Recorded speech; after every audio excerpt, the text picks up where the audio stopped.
Um demônio ficou na frente da sua casa ontem à noite. Ele atravessou a rua em direção à sua porta, diminuiu a velocidade e se virou. Não porque mudou de ideia, mas por causa do que viu. E o que ele viu lhe causou medo. Você olha para sua casa e vê paredes, janelas, talvez uma torneira que precisa de reparo. Mas no plano espiritual, sua casa não se parece em nada com isso. Há um momento, em 2 Reis, capítulo 6, que muitos ignoram. O profeta Elias e seu servo acordaram cercados por um exército inimigo. Cavalos, carruagens, soldados por todos os lados. O servo entrou em pânico. E Elias disse algo que parecia absurdo. Não tenha medo. Aqueles que estão com nós são mais numerosos que os que estão com eles. Então ele orou 3 palavras que mudaram tudo. Senhor, abra seus olhos. E o Senhor abriu os olhos do servo. E de repente, as montanhas estavam cheias de cavalos e carruagens de fogo. Um exército angelical estava ali o tempo todo. Ele apenas não podia ver. É sobre isso que quero abrir seus olhos como os de Elias foram abertos. Vou mostrar, passo a passo, o que um demônio realmente vê quando se aproxima de uma casa protegida por Deus. O que ele encontra não é o que você imagina. E quando você ver, nunca mais vai olhar para sua casa da mesma forma. Comecemos pelo exterior. O demônio ainda não chegou à sua porta. Ele está na fronteira de sua propriedade, testando o ambiente. Você olha pela janela e o que vê? Sua garagem. Talvez o carro do vizinho. Um poste de luz oscilando. Nada de especial. Mas o demônio vê algo que você não vê. O Salmo 91, versículos 1 e 2 diz: Quem habita no abrigo do Altíssimo vive sob a sombra do Todo-Poderoso. Eu digo do Senhor: Ele é meu refúgio e minha fortaleza, meu Deus, em quem confio. As pessoas ouvem isso e pensam que é poesia, algo bonito para um cartão. Mas observe as palavras: fortaleza, refúgio, sombra. Não são metáforas. A palavra hebraica para fortaleza aqui é Metzudá, a mesma usada para descrever a fortaleza montanhosa onde Davi se escondeu do rei Saul. E um exército inteiro não conseguiu encontrá-lo. Não um closet de oração, não uma sala aconchegante. Uma formação rochosa escavada na montanha que soldados treinados não conseguiam romper com armas de guerra. Essa é a imagem que Deus escolheu deliberadamente. Quando você habita na sua presença, não visita, não aparece uma vez por semana, mas habita. Sua casa é envolvida pela versão espiritual dessa mesma fortaleza montanhosa. Você sabe como sua casa aparece no plano espiritual? O demônio não vê seu revestimento, ele vê pedra. Ele vê paredes surgindo do solo que ele não tem autoridade, poder ou armas para romper. Onde você vê uma casa, o inimigo vê uma fortaleza que não pode entrar. E esta parte deve fazer você parar. Isso é apenas a camada externa. O que está entre o demônio e sua porta é o que realmente faz ele parar. Você já sentiu que estava sendo observado em sua própria casa? Não por algo ameaçador, mas por algo protetor? Como se não estivesse sozinho mesmo quando a casa estava vazia. Essa sensação pode ser mais real do que você imagina. O Salmo 34, versículo 7 diz: O anjo do Senhor acampa-se ao redor dos que o temem e os protege. Essa palavra, acampa-se, não é gentil. É linguagem militar. Significa estabelecer-se, criar um perímetro, montar uma guarda rotativa com armas preparadas. Imagine uma legião romana montando acampamento para a noite. Trincheiras cavadas, guardas postados em cada ângulo, espadas desembainhadas. Ninguém entra sem passar por eles. Essa é a imagem. E não é um único anjo sentado no seu telhado. A linguagem implica uma companhia, um destacamento. Quando Jacó fugia de Esaú, temendo por sua vida, Gênesis 32 diz que ele encontrou algo que o parou. Os anjos de Deus o encontraram. E quando Jacó os viu, disse: é o exército de Deus. A palavra hebraica é Mahanaim. Significa 2 acampamentos, 2 batalhões. Jacó viu 2 exércitos inteiros de anjos estacionados ao seu redor. Um homem caminhando solitário numa estrada de terra. Ele ficou tão impactado que nomeou o lugar assim. Pergunte-se agora: se Deus posicionou 2 exércitos ao redor de um homem numa estrada isolada, o que você acha que guarda o lugar onde seus filhos dormem? Onde sua família repousa? Onde você se ajoelha e clama a ele à noite? Você vê uma porta com uma tranca. O demônio vê uma muralha de guerreiros angelicais com espadas desembainhadas, olhos fixos, esperando que ele dê um passo. Ele vê uma emboscada. Agora, tudo o que mostrei até agora, a fortaleza e a guarda, são intimidantes. Qualquer demônio hesitaria. Mas o próximo elemento que ele encontra não apenas faz ele hesitar, causa dor física. E a dor está ligada ao dia mais terrível na história do inimigo. Mas o que vem a seguir é algo que faz o próprio ser do demônio arder em chamas. E a maioria dos cristãos nunca foi ensinada a ver assim. O sangue. Deixe-me levar você a uma noite no Egito que mudou tudo. Êxodo capítulo 12. Deus estava prestes a enviar o último flagelo, a morte de todos os primogênitos da terra. Mas ele deu aos israelitas uma instrução: pegue um cordeiro, mate-o, passe seu sangue nas suas portas e na parte superior do batente. É isso, verso 23 diz, porque o Senhor passará para ferir os egípcios. E quando vir o sangue na verga e nos 2 batentes, o Senhor passará sobre a porta e não permitirá que o destruidor entre em suas casas. O destruidor estava se movendo pelo Egito naquela noite, casa a casa, porta a porta, imparável, mas cada porta marcada com o sangue foi deixada de lado. Não porque as pessoas dentro eram justas, não porque elas mereciam, não porque elas oraram pelos mortos. O sangue era o único requisito. Você já parou para pensar sobre como isso é simples? Deus não pediu que construíssem algo, não pediu que realizassem um ritual. Ele disse: passe o sangue na porta e confie em mim. É isso. Agora pense sobre o que isso significa para a sua vida hoje. Quando você confessa Jesus como Senhor, quando você declara o sangue de Jesus sobre sua casa, você está fazendo exatamente o que essas famílias fez naquela noite. Você está marcando sua porta. E Revelação 12, versículo 11, nos diz o que essa marca faz. Eles o venceram pelo sangue do Cordeiro e pela palavra do seu testemunho. Venceram. Passado. Concluído. A vitória foi estabelecida 2000 anos atrás, numa colina fora de Jerusalém. Quando um demônio olha para sua entrada e vê essa marca, ele não apenas para, ele recua fisicamente. Quando sua mão se retira de um fogão quente, é involuntário, porque o sangue lembra cada demônio do dia em que viram seu comandante esmagado sob o peso da cruz. O sangue não pede ao inimigo que saia. Ele diz que a batalha já acabou. Uma vez ouvi de uma mulher que tinha sonhos terríveis todas as noites por mais de 2 anos. Nada a ajudava. Nem medicação, nem terapia, nem dormir com luzes acesas. Então alguém disse a ela para orar o sangue de Jesus sobre seu quarto antes de dormir. Ela fez isso por 1 semana. Os sonhos terríveis pararam e nunca voltaram. Ela não ficou mais espiritual. Não mudou sua dieta. Ela apenas marcou sua porta. Agora preciso diminuir o ritmo e ser sincero com você, porque esta próxima parte pode ser a coisa mais prática que você ouve hoje. Você já entrou numa casa e sentiu uma paz tão densa que podia se sentar nela, como se o ar fosse diferente, mais leve? E já entrou em outra casa e sentiu inquietação em segundos, mesmo que nada parecesse errado. A mobília estava bem, as pessoas sorriam, mas algo em seu instinto disse: preciso sair. Isso não foi sua imaginação. Isso foi seu espírito reconhecendo o clima espiritual desse espaço. E a Bíblia nos diz exatamente o que cria essa diferença. Em 2 Crônicas 5, versículos 13 e 14, quando os sacerdotes começaram a adorar no templo que Salomão construiu, a Escritura diz: a casa foi enchida por uma nuvem na casa do Senhor, de modo que os sacerdotes não podiam permanecer para ministrar por causa da nuvem, pois a glória do Senhor tinha enchido a casa de Deus.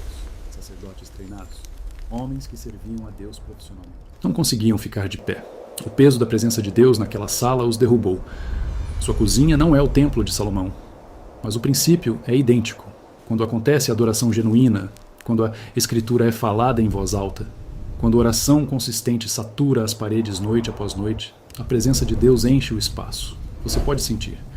E ela não compartilha a sala com qualquer coisa sombria. Quando foi a última vez que você ouviu música de adoração em sua casa? Não como ruído de fundo enquanto navegava no telefone. Quando foi a última vez que você orou em voz alta em sua sala? Quando foi a última vez que as paredes de sua casa ouviram o nome de Jesus falado com reverência? Porque cada vez que você faz essas coisas, você está mudando a atmosfera espiritual de sua casa.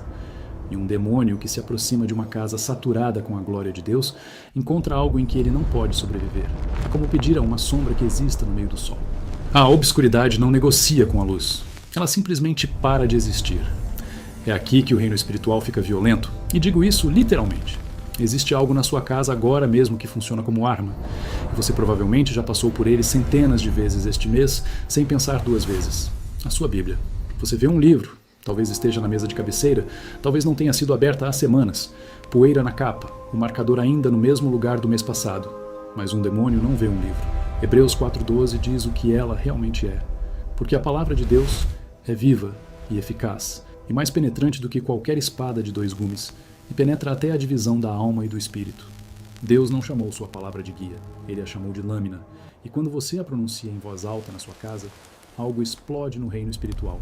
Cada sílaba carrega o peso da voz que falou galáxias à existência. Pense em quando Jesus foi tentado no deserto. Mateus capítulo 4. O diabo trouxe 3 ataques cuidadosamente direcionados, cada um projetado para atingir uma fraqueza real. E todas as vezes, Jesus fez a mesma coisa. Ele não debateu, não tentou ser mais esperto que o diabo. Ele apenas disse: está escrito, e citou a palavra. Só isso. 3 palavras e um versículo. E o versículo 11 diz o que aconteceu depois. Então o diabo o deixou. Ele não considerou sair, não voltou depois com um argumento melhor. Ele foi embora, na mesma hora. Porque eis o que o inimigo sabe e a maioria dos cristãos esqueceu. Ele pode vencer a sua força de vontade. Ele faz isso há milhares de anos. Pode distorcer seus sentimentos até você não saber o que é real. Pode colocar pensamentos na sua cabeça e fazê-los soar exatamente como a sua própria voz. Mas a palavra falada de Deus é a única coisa que ele não pode tocar. Ele não tem arma contra ela, nenhuma estratégia, nenhum jeitinho. Então deixe-me perguntar algo, e seja honesto consigo mesmo. Quando foi a última vez que você pegou essa Bíblia e a leu em voz alta na sua casa? Não em silêncio, em voz alta. Onde as paredes pudessem ouvir, onde o ar pudesse carregá-la. Porque no momento em que você faz isso, todo demônio ao alcance da voz ouve o som do Deus que o expulsou do céu. E ele tem uma opção: fugir. A palavra falada não apenas defende sua casa, torna sua casa inabitável para qualquer coisa que se oponha a Deus. Um pastor uma vez me contou sobre uma família que passou meses com perturbações em casa, objetos se movendo, crianças com medo de dormir sozinhas, uma opressão que não ia embora. Ele disse a eles para andarem por todos os cômodos lendo o Salmo 91 em voz alta por 3 noites seguidas. Na 4ª noite, a casa parecia um lugar completamente diferente. Nada mudou fisicamente. Tudo mudou espiritualmente. Agora, a última coisa que o demônio vê é a que sela sua derrota. E a maioria dos crentes nunca foi ensinada sobre isso. Ele vê uma aliança. Você já assinou um contrato que sabia que não podia ser quebrado? Uma hipoteca, uma ordem judicial, algo que parecia permanente, pesado, legalmente real. O demônio vê algo assim sobre a sua casa, exceto que este contrato foi escrito pelo próprio Deus. Em Gênesis 15, Deus fez uma aliança com Abraão. E a forma como ele fez isso diz tudo. Abraão foi instruído a cortar animais ao meio e colocar as partes em lados opostos, criando um corredor entre eles. Naquela época, ambas as partes andariam por aquele corredor juntas. Era um modo de dizer: se eu quebrar este acordo, que eu termine como estes animais. Mas algo aconteceu que Abraão não esperava. Gênesis 15:12 diz que um sono profundo caiu sobre ele. Ele nunca passou pelo corredor. Deus, aparecendo como uma fornalha fumegante em uma tocha acesa, passou sozinho entre as partes. Ele assinou o contrato sozinho. Colocou todo o peso do acordo sobre seus próprios ombros. Abraão não poderia quebrá-lo mesmo se tentasse, porque Deus foi o único que fez a promessa. Quando você aceita Jesus Cristo como seu Senhor, você entra na nova aliança. Não selada com sangue de animais, mas com o sangue do próprio Filho de Deus. E tudo o que Deus é está por trás dela. Sua fidelidade, seu poder, seu nome, tudo. Quando um demônio olha para uma casa e vê alguém vivendo sob esta aliança, ele vê um acordo concluído, assinado no céu, escrito em sangue, respaldado por todo o peso de cada anjo existente. Não pode ser contestado, não pode ser apelado, não pode ser revertido por nenhum demônio, nenhum principado, nenhuma força em nenhum reino, nada. Nenhuma força no céu, na terra ou debaixo da terra pode anular o que Deus assinou com sua própria mão. Mas devo-lhe a verdade, e esta é a parte que alguns não vão querer ouvir.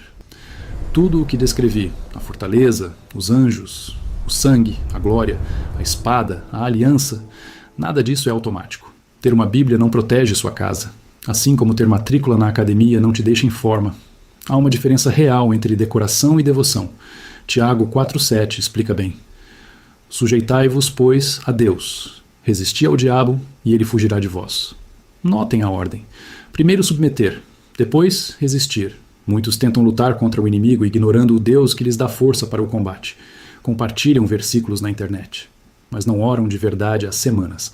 Clamam o sangue de Jesus no domingo e vivem como se nada valesse na terça-feira. E o demônio sabe a diferença. Acredite em mim. Ele sabe. Em Atos 19... 7 filhos de Seva tentaram expulsar um demônio usando o nome de Jesus. Viram Paulo fazer e acharam que podiam pegar a autoridade emprestada sem ter o relacionamento. A resposta do demônio deveria tirar o sono de qualquer cristão morno. Versículo 15. Conheço a Jesus, e bem sei quem é Paulo. Mas vós, quem sois? E o homem com o espírito maligno saltou sobre os 7, dominando-os com tal violência, que fugiram daquela casa, nus e feridos. O nome de Jesus não é uma palavra mágica. Ele só carrega poder quando proferido por quem realmente vive sob o seu senhorio. Demônios não se intimidam com frequência à igreja. Não têm medo de capas de Bíblia, colares de cruz ou adesivos cristãos no carro. Eles têm pavor de pessoas rendidas, pessoas que oram de joelhos às 5 da manhã, que adoram na cozinha enquanto preparam o café, que declaram a palavra sobre os filhos antes da escola, que se arrependem rápido e perdoam livremente. Nessas casas, a fortaleza se ergue. Nessas casas, a guarnição resiste. Ali, cada camada de proteção está ativa, ardente, visível ao inimigo e totalmente impenetrável. O demônio não teme sua religião, ele teme sua rendição. Esta é a verdade. Seu lar não é solo neutro. Nunca foi. No reino espiritual, cada casa está ou ocupada ou vazia, protegida ou exposta. E você decide qual é a sua, não pelo que pendura nas paredes, mas pelo que preenche sua boca e pelo que leva seus joelhos ao chão. As armas que Deus te deu não foram feitas para vitrines. Elas devem ser usadas todos os dias. A fortaleza se forma quando você habita na presença dele. Os anjos montam guarda quando você caminha em temor. O sangue cobre o que você declara coberto. A glória preenche onde você adora. A espada corta quando você a profere. E a aliança se mantém porque o próprio Deus se recusa a deixá-la quebrar. Com tudo isso ativo, o demônio não vê um alvo. Ele vê tudo o que perdeu no Calvário encarando-o de volta. E ele recua. Lembre-se da oração de Eliseu por seu servo. Senhor, abre-lhe os olhos para que veja. Essa é minha oração por você agora. O que mudaria na sua vida se você visse o que realmente cerca seu lar? Se visse a fortaleza, a guarnição, o sangue, a glória, a espada e a aliança de uma só vez? Você pararia de subestimar a proteção que Deus construiu ao seu redor. Hoje, ao apagar as luzes e trancar a porta, saberia no fundo da alma que não é a última linha de defesa. Nunca foi. O céu monta guarda desde o momento em que você clamou o nome dele pela primeira vez e jamais desviou o olhar. Se isso tocou seu espírito hoje, compartilhe com quem se sente desprotegido, com quem tem medo à noite ou esqueceu o que realmente está entre eles e as trevas. Escreva fortaleza nos comentários se crê que Deus guarda seu lar agora. E inscreva-se para ver mais conteúdos que revelam como o mundo espiritual realmente é, pois o exército invisível ao redor da sua casa nunca perdeu uma batalha sequer. E não vai começar esta noite.